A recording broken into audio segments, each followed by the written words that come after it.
Well, good afternoon. Good afternoon and welcome to another Webinar Wednesday hosted by California State University Bakersfield Small Business Development Center. Good afternoon, I'm Kelly Bearden and I will be your host today. Going to be talking a lot about some of the resources that are out there for a lot of the storm damage that we've seen, a lot of the disaster that is happening and has happened and maybe still will happen in the future. So buckle in and let's get rolling. What is up today? March the 29th, 2003. Well, it's National Mom and Pop Day, National Mom and Pop Small Business Day. And yes, Mom and Pop Small Business Day does mean a lot to me. Not only as director of the SBDC program, but having a mom and pop that was in business for themselves for so long. And there's the proof. There is a 40-year-old picture of me with mom and pop in their restaurant that they operated for even 25 more years after this. So mom, pop, and all the mom and pops out there, have a great day today. The value that you provide is outstanding. And also March 29th is my youngest brother, Louis's birthday. Happy birthday, Louis, as we call you Seat. He is a main part of helping mom and pop as they continued to work through that business until selling out in 2007. Today, though, we're going to be talking mostly about disaster loans and also a lot of the storm damage that we've had, figuring out the damage that we're having and trying to move on to see what is a lot of the federal programs that are out there. We have a lot of agencies that have announced. It's great to have Dawn Golik back, and she will give us a wonderful update on what SBA is doing. But we will also look at briefly at some of the other federal agencies and some of the things that they offer that might assist you. And so that'll be pretty much the focus of our Capital Quarter today, and a big expanded version of Capital Quarter. And also we're going to jump into a little thing we talked about last week about the availability and risk from financial technology organizations that make loans over the internet to small businesses. We call them Fintechs, but these financial companies, they're like about every other Clint Eastwood movie. There's the good, the bad, and the ugly. So we'll discuss a little bit about that today. That you can get from a fintech type deal. So our economic corner today is going to be on a little bit of spring break. We'll touch on it basically a little bit during the actual poll questions maybe, but other than that, economic corner, a little slow in the economic news these days. A lot of other stuff seems to have priorities as we continue to look at key programs and relief programs. And we'll be bringing in Jeff Simpson from Mono County on that in just a bit as well.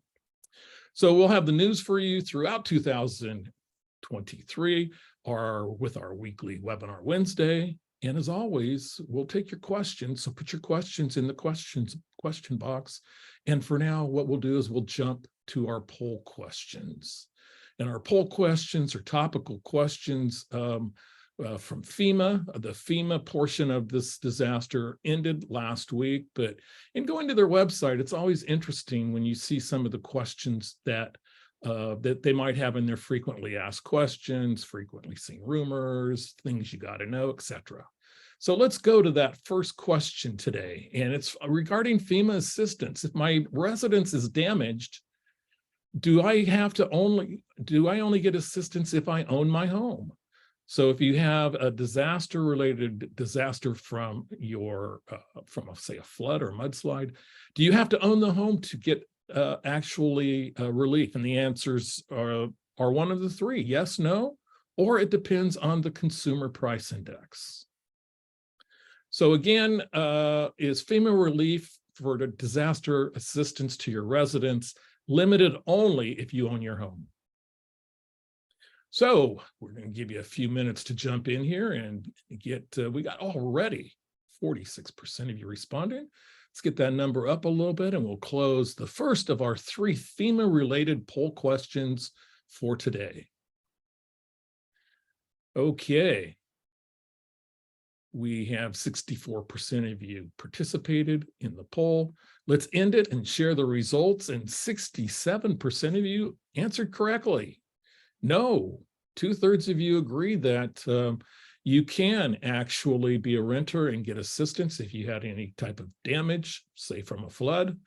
28% of you thought that maybe yes for residents, and yes, we did have the 6% that it depended on the consumer price index, as that's probably not the case now. So we'll stop sharing that question and we'll move to question number 2. And question number 2 is, let's go with that slide over. Question number 2. Question number 2 today is going to be this question right here. And it is, of course, if you received a grant from FEMA, do you have to pay it back? And that is yes, no, or sometimes. For example, if you get an insurance settlement. So if you receive a grant from FEMA, do you have to pay it back? Yes, no, or the dreaded sometimes. Choice number 4, I can guarantee you that's the wrong answer. So you got 3 choices, yes, no, or sometimes. 62% of you in. We're going to end this poll question and share the results with you. And here you go with 65% responding. Yes, you are correct. Boy, you guys are on it today. You do have to repay a FEMA grant if you get an insurance settlement. In most cases, though, the correct answer is no. So, I will accept in this instance both no and sometimes. And boy, you guys are rocking at 89% on that question. So the FEMA grant, sometimes with the insurance, but usually not. Okay, so let's go to final poll question number 3, and we'll launch that for you. And it is, can I be paid $3,000 a week to assist in storm cleanup? And choose either yes, no, or it depends if the unemployment rate in my area exceeds 150% of average. Okay, so I'm having a little problem with poll question 3, it looks like. Let's stop sharing poll question 2 and try this thing again. Okay, there we go. Can I be paid $3,000 a week to assist in storm cleanup damage? Yes, no, or it depends if the unemployment rate in my area exceeds 150% of average. This is found on the rumors section, not to be confused with the old Fleetwood Mac album, but on the rumors section of the FEMA website. Can I be paid $3,000 to assist in cleanup? Yes, no, or it depends on the consumer price index. Okay, 48% of you are in. Looking for a few more, and then we'll jump in and close the poll and move along. And move along we shall, with 55% of you participating, closing that poll, and it shows that, wow, 38% of you say yes, and 38% of you say it depends if the unemployment rate is in my area exceeds the 150% of the average. And both of those are incorrect. You guys are on such a hot roll, But as Meatloaf used to sing, 2 out of 3 ain't bad, because the correct answer is no. You cannot be paid $3,000 a week to assist in storm damage. Okay. So I guess FEMA gets that one quite a bit. So we will stop sharing our polls and now move along. And move along we shall with some of the key relief programs that are going on at this time. FEMA is closed. Who knows if FEMA will be back this year? Kind of depends on Mother Nature, I guess, at this time. Back in December 27th, Dawn will be talking about a lot of the storms that have happened pretty much throughout 2023 and the economic injury that's available in some of the SBA programs. Also, we have some storm damage that's going on, maybe right now, but some of it earlier this month. And from the last thing I had heard, and maybe Dawn knows more, that it was still being evaluated. Jeff can pipe in on that as well. Our Kern County micro grant program is ending soon. So Pretty much a last chance to get in on that $2,500 grant if you're a Kern County micro business with less than 50,000 in sales in 2019. So definitely contact the SBDC if you think that you might qualify, and we will assist you with an application on that particular program. Our City of Bakersfield Entrepreneurship Program is coming soon, and I think we're going to be talking about that in just a couple of weeks in great detail. So sit tight for that. California Dream Fund, very successful run last year with assisting entrepreneurs get going in their business, providing them seed capital 5 or 10,000. Maybe back in June. We'll know more as we get along. And also the State Small Business Credit Initiative, that nearly $1.2 billion from the federal treasury of the state of California has loans going and a little bit of underserved venture capital. And our employee retention credit, talk to your accountant if you have any particular issues along that lines. So FEMA closed. They were open basically until, I believe, March 16th. There is some assistance that they provided, and they have provided some individual assistance in a variety of different areas. USDA has come out with a press release in the last week saying that there is USDA assistance available. These were for homes that were damaged by floods and fires in 2022. Maybe that includes that last week of December, but it seems like most of that damage was 2023. But we just wanted to provide you the information and give you some links. It really focused in the press release on 3 communities that are in the Central California region. And that is Planada in Merced County, good old Mel's right there, 25-cent beer on Highway 140, know Planada well. Pajara's, they got a great commercial kitchen there. And then Allensworth in southern Tulare County, an historic Black community, really meaningful state park, a California state park, Allensworth, that has people living there. Mentions those 3 as being areas to where they might be able to provide some eligible funding. So Planada, Pajara, and Allensworth, this could be the program for you. There are some links that actually you'll find in our chat box that Maureen will be putting in, Maureen Busher-Dane, our producer. She will be providing plenty of links through there. And so there is some assistance in the rural communities of that area where you could actually receive up to $40,000 directly from USDA to repair your homes.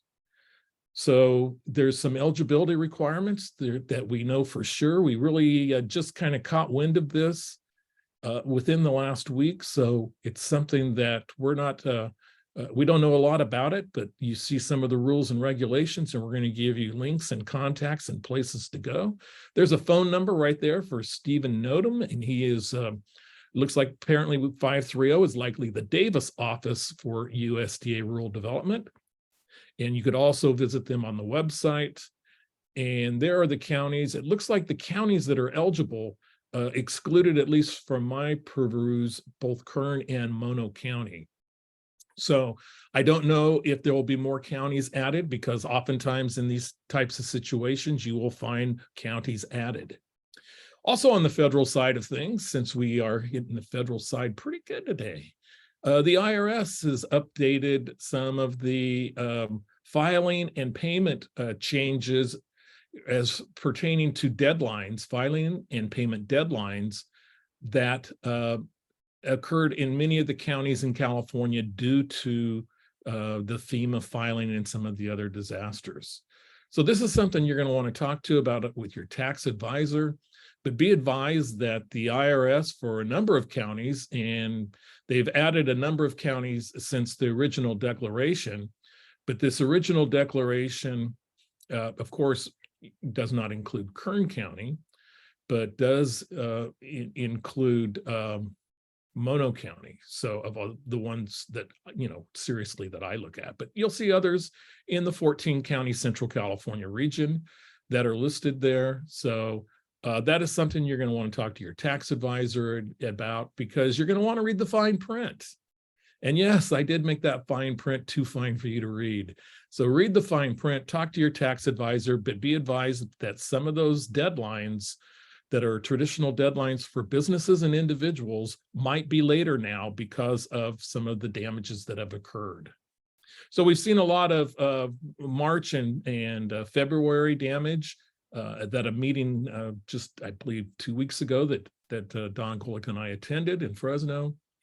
There was a lot of notice to contact your local county EOS, your Office of Emergency Services, and report damages, because a lot of what's going on is we're not being able to either see or locate the damages, or people are not reporting them. So in order to fully understand the loss magnitude, we're encouraging you to do that in all counties until further notice. So a little bit on Capital Quarter is we talked a little bit about the calculation on what your fintech could be charging you.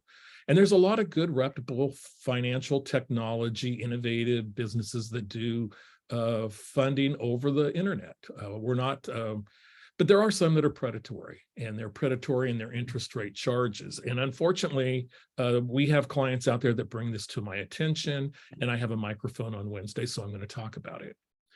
So we showed this one, I believe, briefly last week, about where the loan amount was $56,000, and you're not really given an interest rate. You're given a amount of fees or interest that you're going to pay back. And then you pay it back, in this case, on a daily basis, money taken out of your account. And we calculated that to be 50.8% if you used a real annual percentage rate, which is used usually to evaluate different loan products. And so 50.878. So, which is, pretty excessive. And, that 79,566, how much would you owe if it was 9 months through? Was my next question. This was part of last week's presentation we didn't get to, and it was 39,918, which is exactly half. Usually when a loan amortizes, you usually owe more back because of the interest, but since you are actually prepaying the interest on all this, brings us to our next point here. What happens if a client comes to the SBA and says, dang, I'm paying 50.9%? I'm going to pay this off after 7%, after 7 months. And that is the common thing when we have, traditionally, when we've had higher interest rate products. We wanted to pay them off before we pay off our lower interest rate products. But this is where this gets a little bit confusing, because you're paying back the full amount regardless. So if you're paying back, instead of 18 months, you're paying back in 7 months. Instead of that annual percentage rate being 50.8%, it goes up to, yes, my faux poll is question answer number 3, 135%. So really the key point of all this is that once you pay that debt, you're only doing a service to that fintech business by paying it off sooner, because it's not going to affect the total amount that you pay back. You're already paying back that one amount that is going to be regardless when you sign that interest rate. So you would be best off just sticking with the 50.9% and paying it off over its entire term of the particular loan. Okay, so there's that point of it today. We talked about the current micro grant program, and as my normal, I'm running long, so let me wind things up here for me. Our YouTube, you do know we have a lot of my favorites, that this one very well could be one of in my YouTube oldies but goodies. They end up going, we have our SBDC toolbox, which includes live plan, our cash flow forecasting, SBDC net, added recently our Clayton leadership transition plan. And I never got to Pop's Ham's recipe. Maybe next week, before Easter, we'll talk about adding that to the economic corner. Takes that hiatus this week. Let's get into our calendar happenings. Tomorrow, coming up, is the Future of Agriculture in California, which is an in-person event in Fresno, but it can be streamed. Has to do with a lot of issues regarding the intersection of agriculture and climate. Our very own Dr. S. Aaron Hegge, friend of the SBDC, will be there with being the co-director of the Grimm Family Center for Agricultural Business at CSUB, along with Karen Ross, the secretary of the California Food Department of and agriculture. Yes, the head person in agriculture gets second billing on Webinar Wednesday to Dr. Hedgay, of course. A community calendar also includes the Women's Business Conference that's coming back later in April, and the Kern County Economic Summit, hosted in part by California State University, Bakersfield. That'll be coming up in May. HR resource that is being provided by a lot of the job training, a lot of the workforce investment boards and workforce development boards, America's job centers throughout the San Joaquin Valley. That's available there as well, which brings us to our special guest today, Dawn Golik. And not going to read a lot of the fine print since I just gave Dawn a fantastic introduction just 8 or 9 weeks ago, celebrating our 10th anniversary of Webinar Wednesday. But Dawn is the district director of the Fresno office of the U.S. Small Business Administration. Has been in that capacity for a number of years, probably 4 or 5, and has done a phenomenal job, in my opinion, and my opinion matters. So Dawn is, under her leadership, has provided community outreach and a variety of SBA lending programs, 15 California counties. She gets one more than the SBDC. Dawn, it's great to have you here. Thank you for joining us. Enlighten us on a lot of what's going on from the disaster perspective. Yeah, thank you so much, Kelly. I appreciate the opportunity to talk with all of you and to be with all of you today. So I am going to share my screen and go over some information to talk a little bit about SBA disaster assistance. I know, as Kelly said, there is a lot of interest in what has been going on and what services might be available due to the recent storms and everything that's been going on. So I want to talk a little bit about that today. As Kelly mentioned, when there is a disaster that's been declared, there are numerous federal agencies that potentially can come in and offer assistance. So SBA is only one. And my office here in Fresno, we do serve the entire San Joaquin Valley and Central Coast region. And we do oversee and administer a lot of SBA programs, but disaster is not one of those. So there may be some questions that some of you have today that I'm not going to be able to answer, as my office does not oversee, we do not administer the disaster assistance program.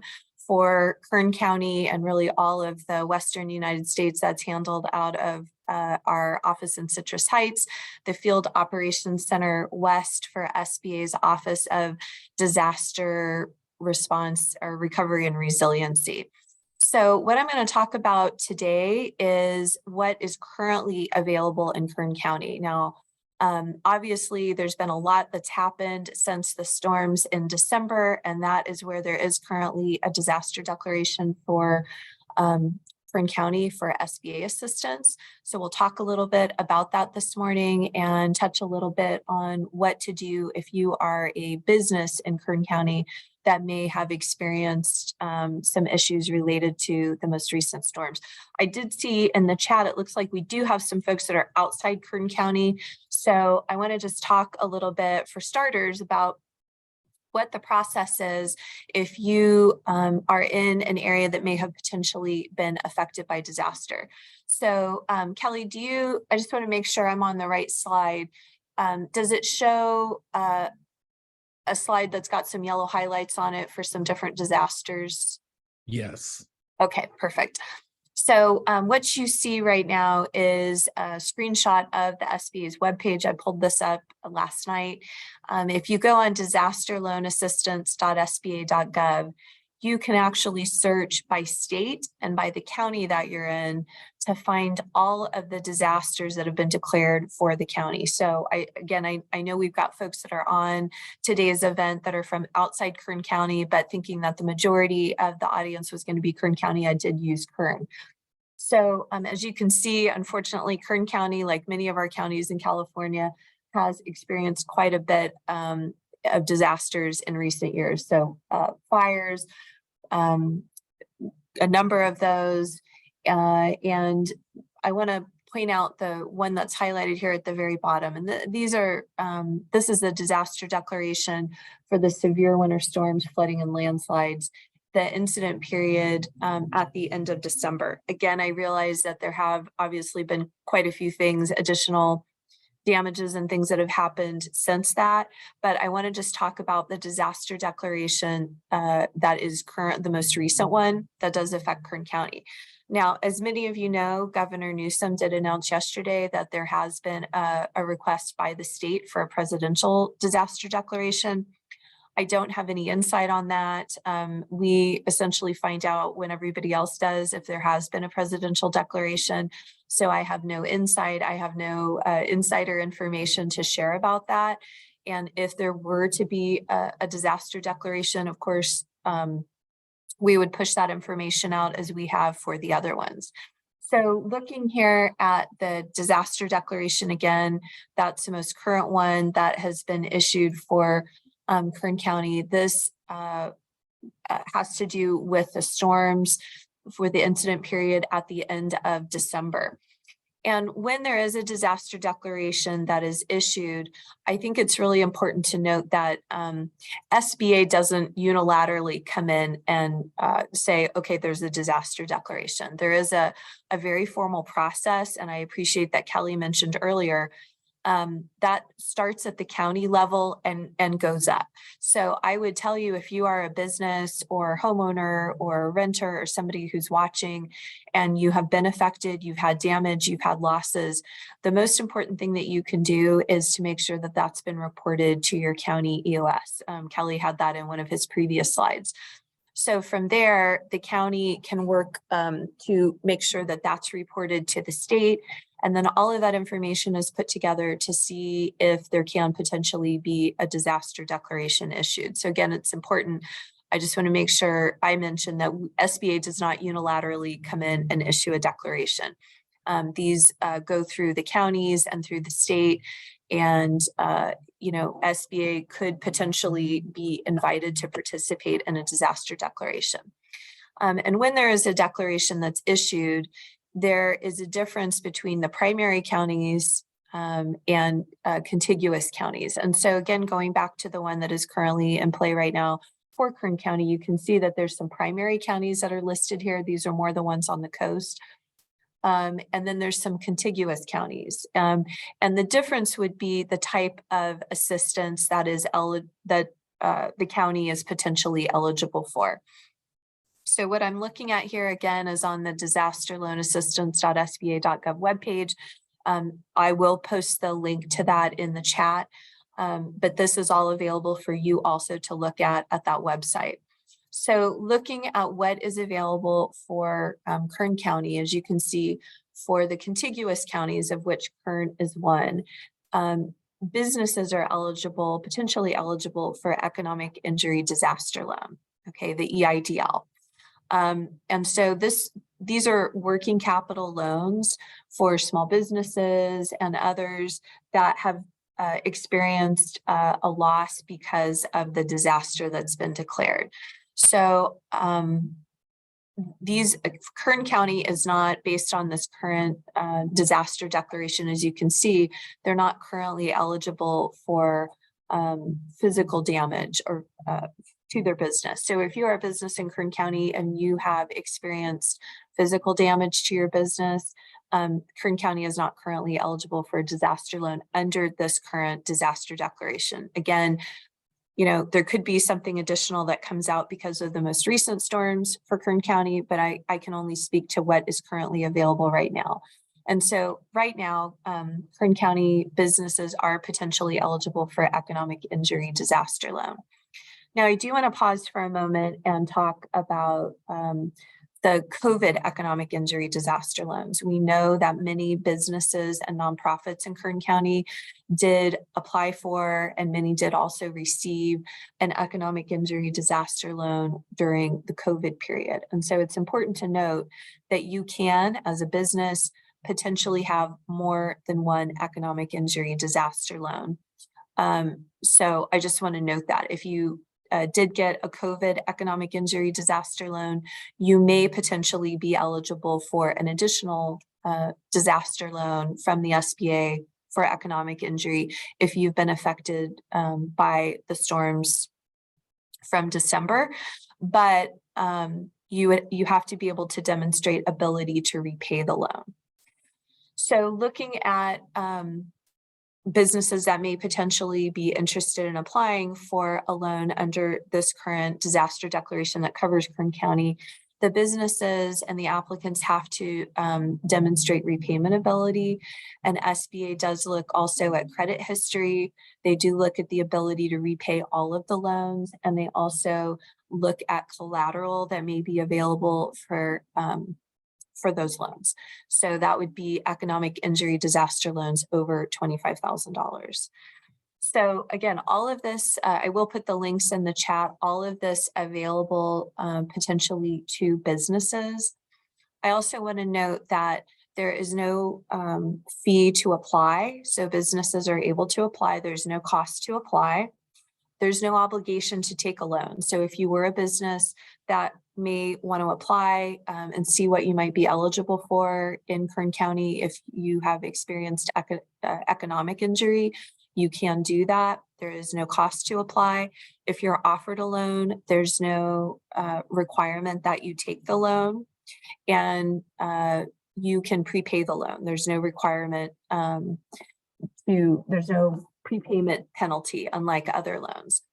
I also want to note that the SBA has also made a policy decision that for any economic injury disaster loans, there is a 12-month deferment where no payments are required. And I think that's really important for businesses.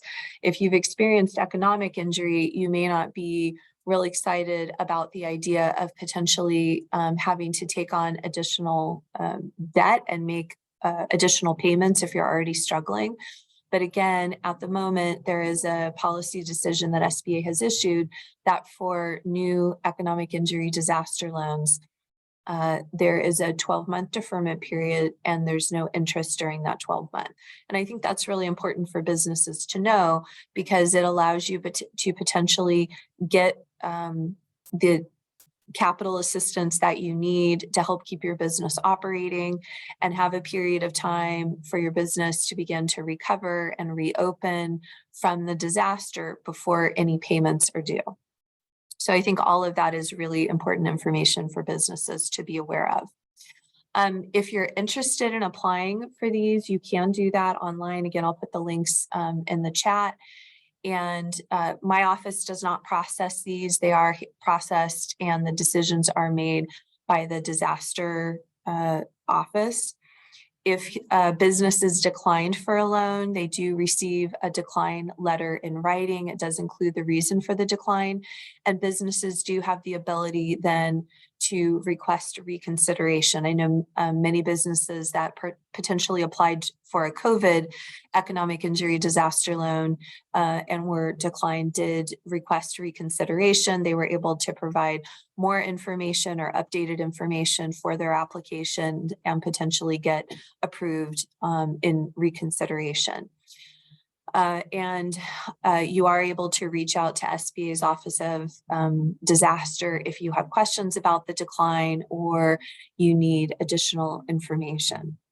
So I do want to also note that the SBDC, as Kelly mentioned, has been a wonderful resource, not just during COVID, but also in some of the recent circumstances that have affected businesses in providing support, counseling, technical assistance, and consulting to businesses that may have questions, that may need help with their application, that may need some help with getting their business open or pivoting perhaps to another way of doing business if they've been affected by the disaster. And so I want to say thank you to Kelly and his team for the wonderful work that they've been doing for businesses, not just recently, but also during COVID. So again, more information could be coming if there is a presidential declaration issued. Don't know when that might be or if that's going to happen. But as all of us have been made aware, the governor's office did announce yesterday that that declaration was requested.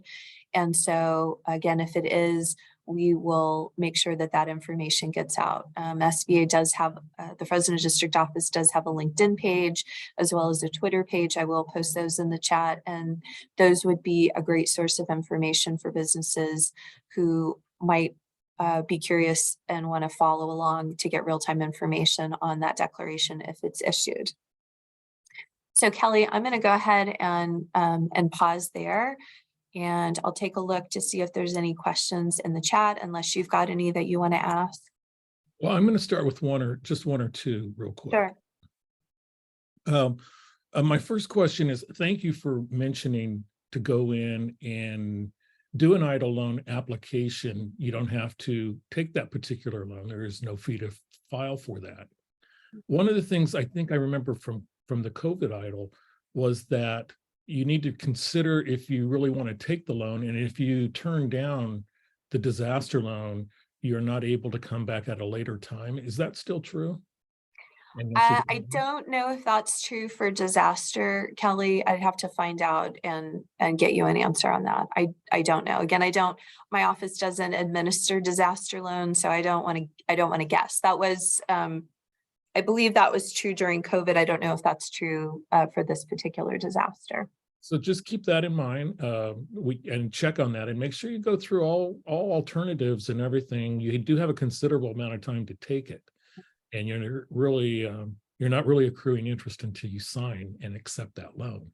So that's the only thing, because I remember we had a lot of people, we had a dozen people or so that affected during COVID. So, but I love the idea of jumping in. And I didn't, Dawn knows that I wouldn't like to say the word speculate, but I like to prepare our clients if a declaration is coming down the road. And I did leave that slide out intentionally what the governor counties were, but just for the clients or attendees information, those 9 counties that the governor mentioned were Calaveras, Kern, Los Angeles, Mariposa, Monterey, San Benedito, Santa Cruz, Tulare, and Tuolumne counties. Correct.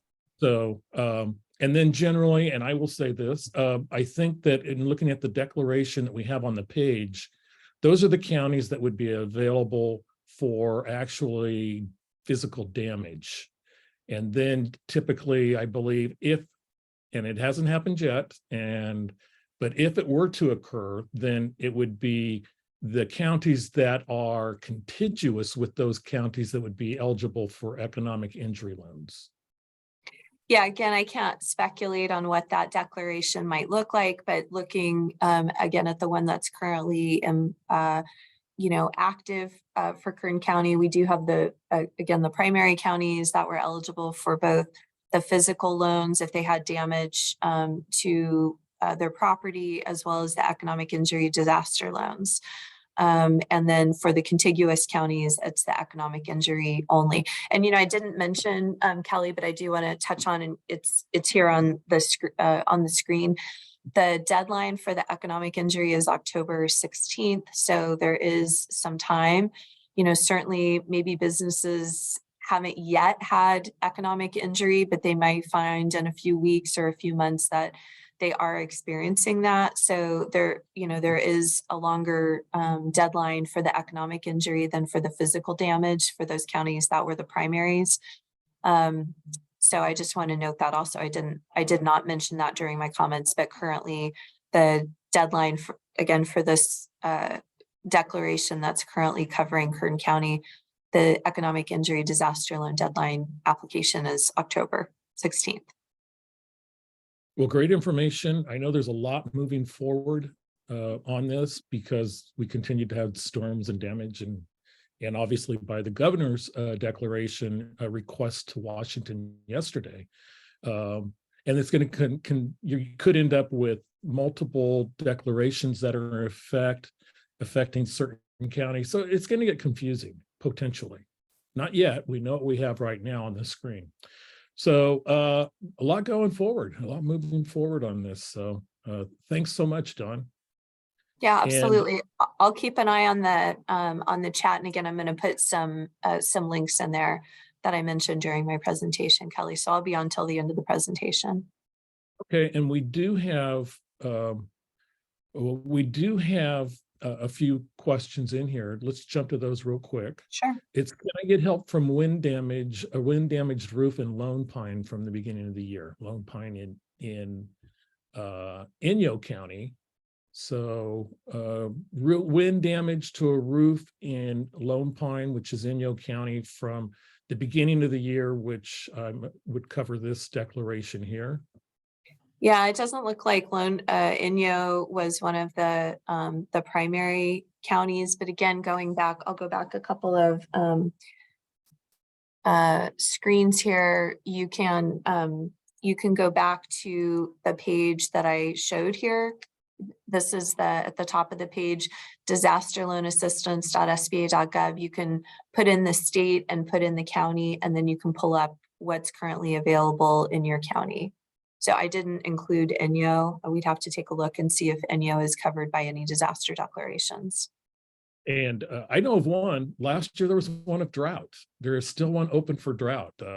Here we're talking about floods and mudslides and everything else, but there was one from drought from 2022 that is still open in Inyo, ironically.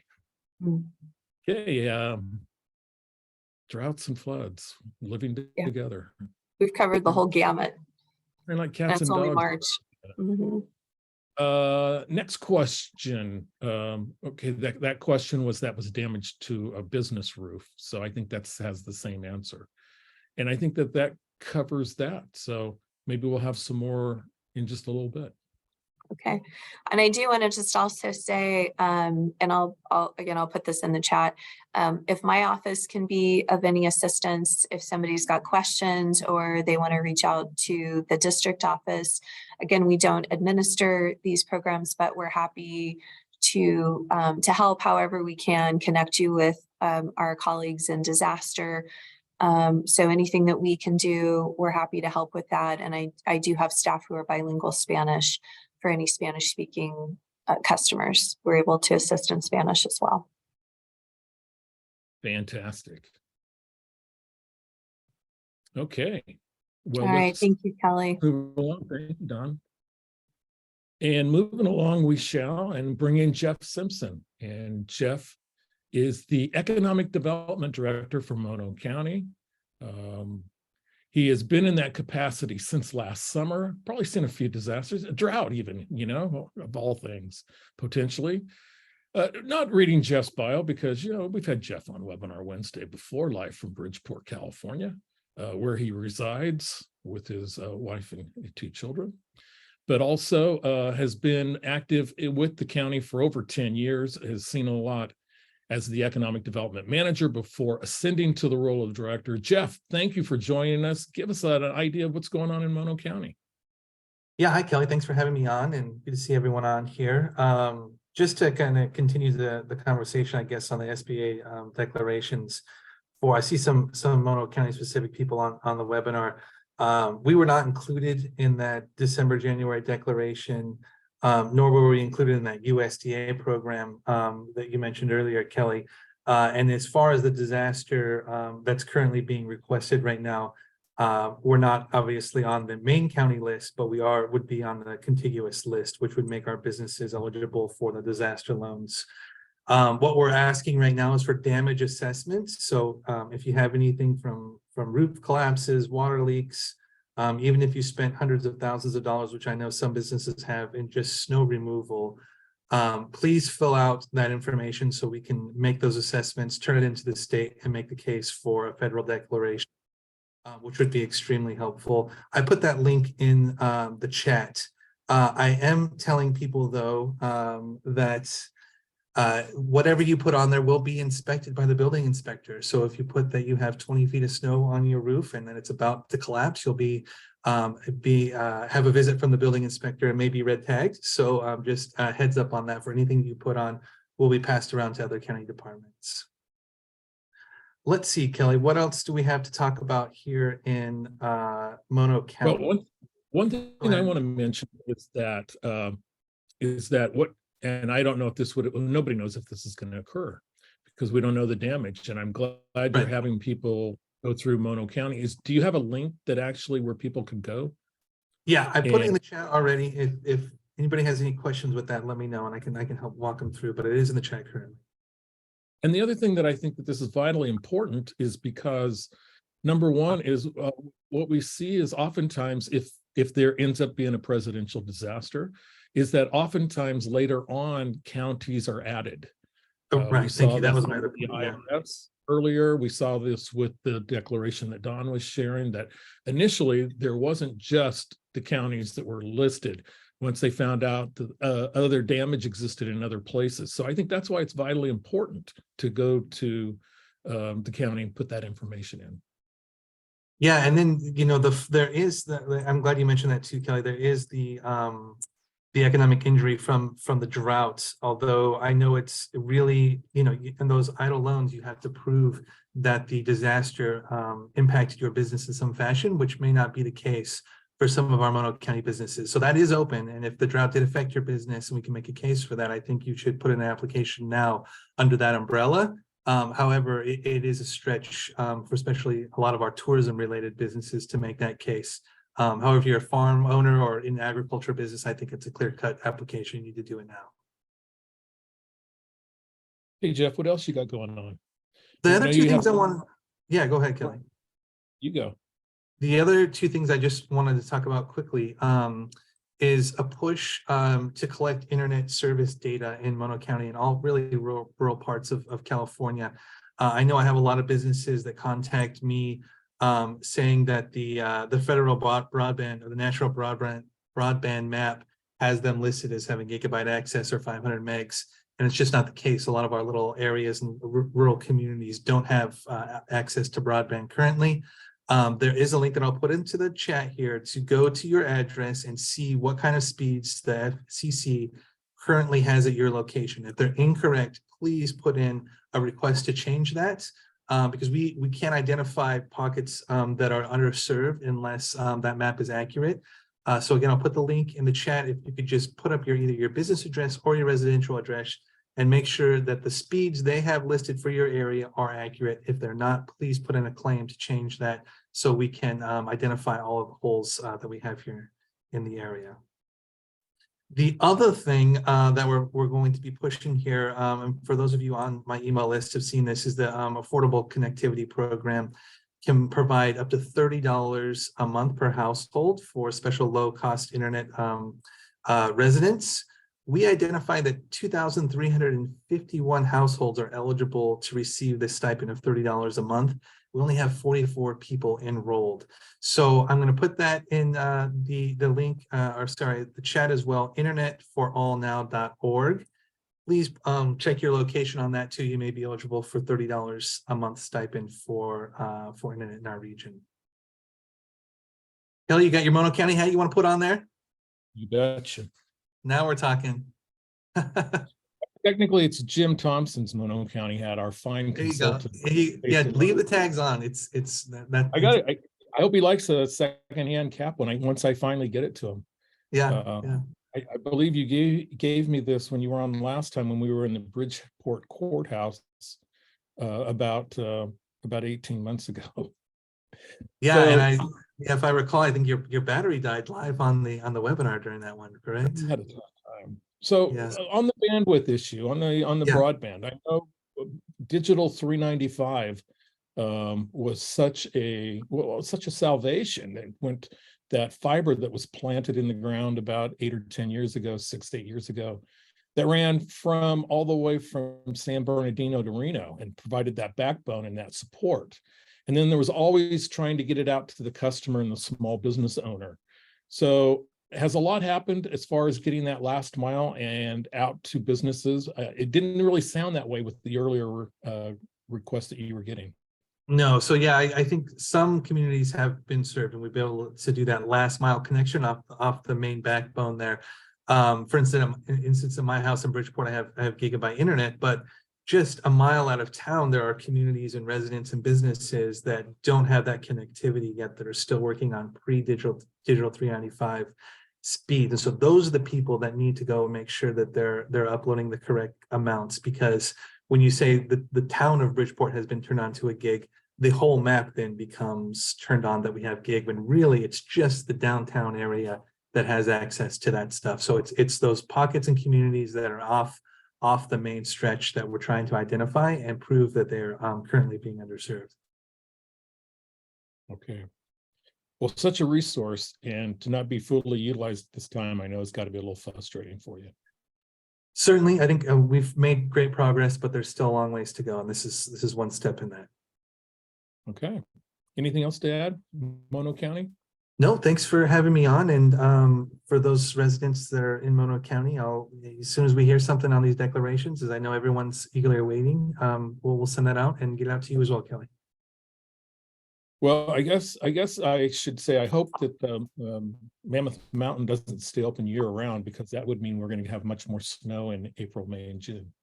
Yeah, and they've announced they're going to be open through July, and I think we're over 900 inches now on the mountain. We just announced today the snowiest year on record, which is certainly incredible. So, well, and I really feel for all those people that have called, and I understand when you say literally dozens of people that I've talked to, probably at least 20, 25, that have had snow damage, that they have had to pay snow removal to get into their business and to their home. It's just ridiculous.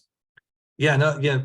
There's just, even if you hire someone to shovel off that snow, it falls onto the ground, and then you have to truck it out at this point. There's just so much. I know HOAs and some condominium complexes have spent hundreds of thousands of dollars just on removing that snow. So that's a cost that certainly wasn't planned and should be recorded. Please go put that on into the damage report assessment so we can get that federal declaration. Well, Jeff, let's hit the question and answer box here and see what we have. Maybe we have something for you. Not much in Q&A. We'll go through the chat box. Got a lot in chat today, so let's see if we have some questions in here. We have Maureen offering a lot of things, a little bit on FEMA and the USDA program that we talked about. That's all there where you can go in and grab it and get that information. Really research the information that we talk about in today's topic. You have the opportunity with a lot of these links. A question was, this was modified on 3/17 to include Kern County. I guess I'm not sure exactly what reference that was, if that was the reference to the presidential, not presidential, or excuse me, the governor's one yesterday. So we'll move on. Jeff, you did put your report to Mono County. Thank you for doing that. And there's the link for the most recent IRS announcement on severe weather storms and deadlines of payment of taxes. Kern County Micro Grant Program is in there. The future of agricultural on today's community corner is there. We have Jeff's mentioning a little bit here his the webinar and a little bit more information on there. Thank you for putting that in, Jeff. Dawn's got some more resources in here for check your disaster declarations, and you can do that by county. And recommend everybody do that. Check your disaster declarations. Some more on the storm damage to reach the Fresno district office. That information is in here. Also in the chat box. Wow, we got a good chat box today. Different types of SBA disaster loans, and that's not even getting into other assistance from SBA as far as other lending, procurement, and other aspects. Mono County from Maureen on the search. Can you email the recording of today's email? All of our episodes are on our YouTube channel. Oftentimes we will provide a recording to all those out there, but that information is available on our CSUB SBDC YouTube channel, and there's a very good likelihood this will be sent out as a recording to all the guests here. And I guess that's about it. Yeah, it looks like someone has their hand raised if you want to. Okay. Two people, it looks like. Let's not a function. Two people have their hand raised. Okay, let's see who. No, guess not. Okay. Well, that does it. Anything to add, Dawn or Jeff? A lot more Yeah. still to come down. Oh, I'm sorry, Dawn, go ahead. Yeah, Kelly, it's Dawn. It looks like I see a couple of I do see a couple of hand raised from the participants. I don't know if you want to just call on people or. Well, let's do that. Let me this is where I need my producer to step in. Yeah, Do you want might me have to- promote Do you them want me into to the- call Yeah, call the names? go ahead. Yeah, so I'm just going in order that I see them. I see Kathleen Peters has her hand raised. I don't know if she's got a question or if she can be unmuted or wants to put the question in the chat.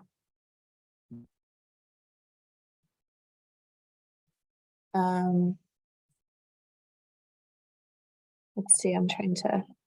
I'm thinking you have them put their questions in the chat on the bottom. That's going to be the quickest or simplest, or Q&A, either one. Okay. It looks like some of them are already just put one. One of the first one here is Don can give the state Twitter account, if we can put that in. Yeah, I'll put the Twitter. Yeah, thank you. The Twitter and the LinkedIn accounts. And then what kind of evidence for loans? I'm assuming that's in regards to proving you're an economic injury. Do you have information on that, Don, on what exactly constitutes, a business loss during a disaster? If is it 5%, 20%? Is it just any type of downturn in business? Yeah, again, that's not my area of expertise. I would say that when somebody applies, they'll be given guidance on the kind of information, resources, documents, and things that they'll need to include with their application.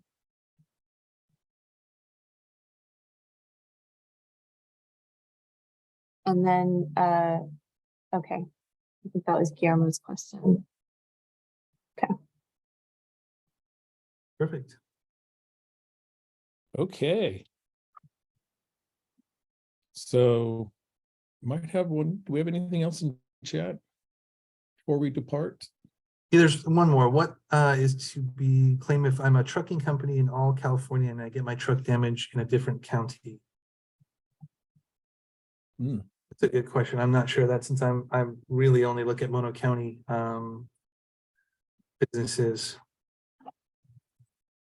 I would say for disaster, that would probably be a question. There's again, at that link I posted, there's a number in there if you have a question, and this would probably be one of those technical questions to reach out to disaster to get guidance on, are you eligible? Are you not? I would probably say that would be best directed to them. Yeah, definitely. The call center would be perfect, or even the email to those particular disaster related individuals. Interesting. Yeah, and I called the number earlier today and I was able to get through within 10 seconds. So they're ready and they're answering questions. Fantastic. Well, that wraps us up. Webinar number 269, which is ironically the distance from my office in Bakersfield to our location in Mammoth Lakes, California. 269 miles one way. So for Dawn Golik and Jeff Simpson, thank you both for joining this week. A lot of information. There's still going to be a lot that comes out. We wished we had everything today, but we just simply do not, and nobody does. So we'll keep plugging away each Wednesday on what's new and what's available and get you as much relief as we can, get you through the disaster, but stay safe, everybody. And we will see you next week. Have a great week, everyone.